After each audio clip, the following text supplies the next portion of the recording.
Since IFRS 17 was issued in May 2017, the IASB has gone through a process of interacting with stakeholders to assess the practical challenges of implementing the standard and to assess if there is any amendments that should be made to the standard.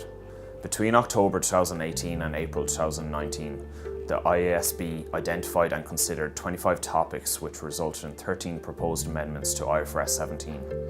As part of our IFRS 17 video series, we have released 3 separate videos that discuss the impact of the proposed amendments relating to reinsurance, transition and the IFRS 17 effective date. This video will discuss 2 other proposed amendments that I hope will be of interest to you as you progress with your implementation plans.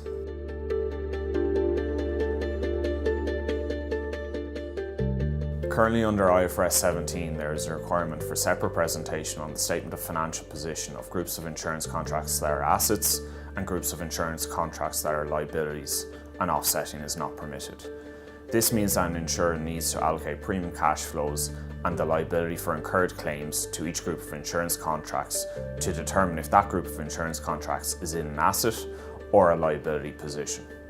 This has been seen as a significant challenge by the industry where cash flows might come from many different systems and be managed at a much higher level of aggregation.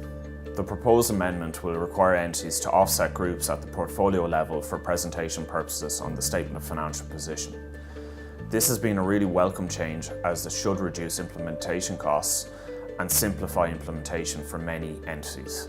However, to note, this is a presentational amendment and the profitability assessment required by IFRS 17 is still performed at a group level.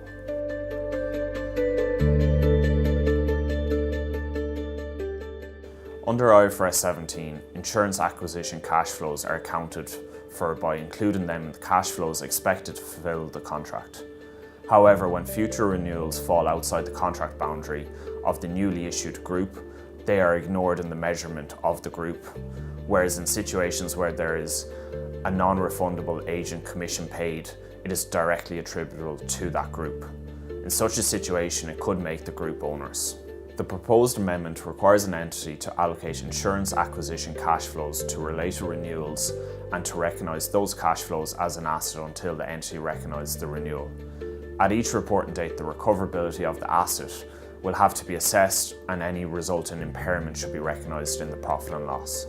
Updated disclosures are required to reconcile the opening asset to the closing asset, with any impairment loss or reversal specifically outlined. There will also be a disclosure of the acquisition cash flows, split into the time bands which they are expected to be included in the measurement of the related group of insurance contracts. The proposed amendment will have the result of reducing the number of onerous contracts at initial recognition, providing more useful information around contract renewals, and increasing the ongoing cost of IFRS 17 for entities through the requirement to perform a yearly recoverability assessment of the asset.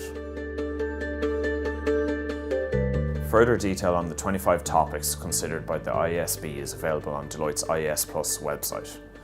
Additionally, please reach out to any member of our IFRS 17 team if you have any questions on any of the amendments or any other IFRS 17 topics.